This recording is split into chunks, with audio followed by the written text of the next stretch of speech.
입니다.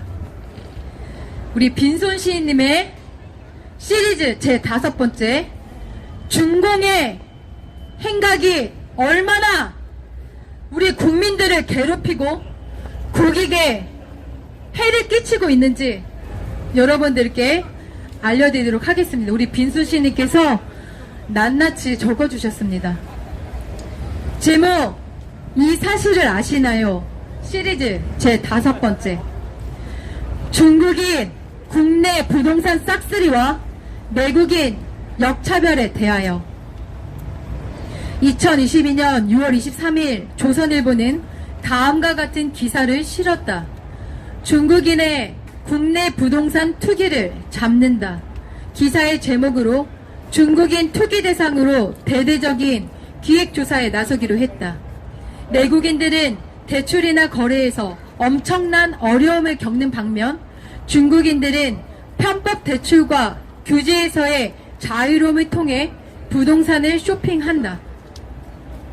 국토교통부, 법무부, 국세청, 관세청 등 관계기관과 함께 합동작전으로 투기성 부동산 거래에 대한 철저한 조사를 추진하고 특히 거래량이 급증한 지난 2020년 이후로부터 금년 5월까지 전국에서 이루어진 2만 38건의 분양권을 포함한 외국인 주택거래를 중심으로 업, 다운 계약, 명의신탁, 편법 증여 등 투기성 거래가 의심되는 1145건을 대상으로 9월까지 4개월간 강도 높은 조사를 진행해 10월 중 결과를 발표할 예정이다.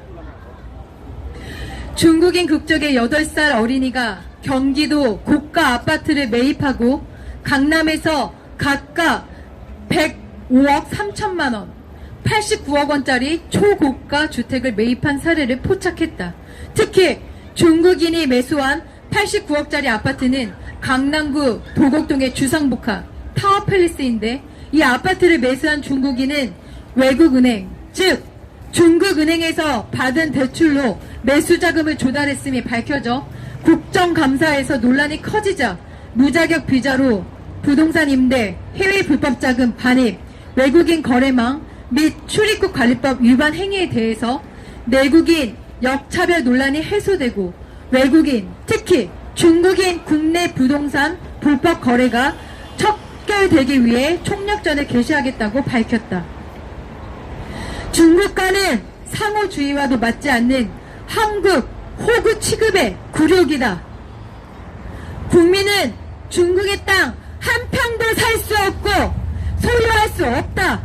그러나 중국인과 조선족 중국인들은 한국 부동산을 매입하고 소유하고 임대 사업을 해도 아무런 문제도 죄지도 없다. 그야말로 중국인 국내 부동산 투기 천국이다.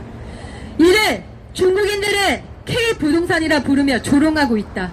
이로써 국내 주택 가격과 부동산 가격이 치솟아 지붕을 뚫을 지경이다. 청년, 직장인, 그리고 일반 서민들의 주택 구입 꿈은 산상조각나고 미래의 계획은 허공에 사라져 버렸다. 2021년 7월 13일 PD수첩에서 2017년에서 2021년 5월까지 외국인들이 사들인 아파트 중 중국인이 취득한 아파트만 무려 9조 1691억 원, 전체의 58.6%에 달했다고 밝혔다. 그들은 가상코인을 활용한 환치기수법, 탈세, 유령회사 등 각종 불법과 꼼수를 부리고 이런 방법으로 지난 3년간 국내 아파트를 취득한 외국인 61명을 적발했는데 이들이 취득한 금액만 무려 840억 원이었다. 학생비자 중국인 빌라 2채, 쇼핑, 속칭 K부동산 열풍의 질세라 이 인간 저 인간들이 달려들어 마구잡이 부동산 쇼핑에 나섰다. 중국인 국적자 국내 시도별 토지 보유 비율을 살펴보면 2020년 제주 9,143제곱미터 46%, 강원도 2,419제곱미터 12%, 경기 4,903제곱미터 25%, 서울 23제곱미터 1.4%. 2010년에서 2021년까지 중국인 국내 아파트 취득 11년새 27배 상승했다. 문 정부 5년간의 중국인을 위한 친중 정책과 중국과의 굴욕 외교의 실정을 그대로 보여주는 현상이다. 우리나라 국민들이 중국인 집주인에게 세입자로 서러움을 받고 있다. 이런 빌어먹을 일이 어디에 있나? 중국인들의 국내 부동산 취득 방법을 보면 기절초풍할 일이다. 중국 은행으로부터 한국의 부동산 취득 계획서를 제출하면 대상 부동산을 담보로 100% 대출을 받아 이를 국내 은행으로 입금하고 중국인들은 그 돈을 인출하여 부동산을 구입하면 된다. 이중 대출도 가능해서 국내 은행에 담보를 제공하고 또 대출을 이중으로 받을 수 있다. 중국 은행으로부터 대출받은 중국인의 지난해 부동산 거래량 9.2% 폭등. 중국인은 무조건 허용하고 한국인은 절대 불가. 참 개같은 일이다. 중국인 국내 은행에서 12억 5천만 원을 대출로 16억 빌딩 매입. 2021년 1월 서울시 마포구 망원동에 위치한 상가주택을 매입한 중국인 A씨. 중국인 B씨는 같은 해 1월 서울시 용산구 이태원 소재 상가주택을 78억 원에 매입하는 과정에서 국내 은행으로부터 59억 원을 대출받았다. 2018년 영건이었으나 2020년 문치 국치 정부 시절 18건으로 급등했다. 지난해 7월부터 외국인 주택가격의 60% 이상 대출을 받아 주택을 구입한 건수는 163건으로 국민들의 심장을 후벼 팠다. 2015년 1만 450건에 불과했던 것이 2016년 1만 8,497건, 2018년 2만 9,948건, 2020년 2만 1,048건으로 껑충 뛰었으며 2017년부터 2021년까지 6만 6,069건을 중국인이 차지해 비율이 무려 전체의 60% 달했다. 중국인들이 심지어 강남의 아파트를 층 전체 혹은 동 전체를 통째로 싹쓸이하는 사태까지 이르렀다. 이러니 어찌 국내 집값이 미친듯이 오르지 않겠는가? 외국인 국내 임대인 3분의 1의 수준이 중국인이다. 국내 등록된 외국인 임대사업자 총 2,394명 중 중국인이 37%, 885명으로 1위를 차지하고 있다. 국세청 세무조사 대상으로 오른 30대 중국인은 유학 목적으로 국내에 입국한 뒤 서울뿐만 아니라 전국의 아파트 8채를 사들여 고액의 월세를 받아 떼돈을 벌고 있었고 자금 출처가 불분명한 것이 드러났다.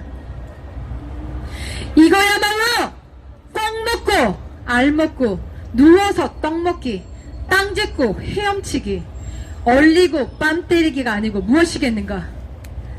이것이 무슨 차이나 뭐니냐? 그냥 날 강도야.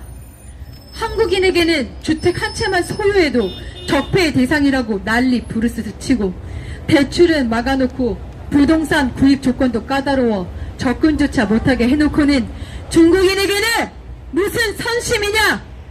중국을 위한 정부였냐? 사람이 먼저다라고 입에 거품을 물더니 중국 짱깨가 먼저냐? 연병도 분수가 있지. 한국에서는 아파트, 주택, 임야, 토지 등의 중국인 싹쓸이가 높지만 옆나라 일본에서는 관광업과 교통, 요충지로 유명한 홋카이도의 니가타현 투기 열풍은 열기가 뜨겁다 못해 태워버릴 지경이다. 홋카이도가 중국의 32번째 성이 될지 모른다는 볼멘 소리가 터져 나오고 있다. 중국인들이 가는 곳은 어디다? 이 모양 이 꼴이다.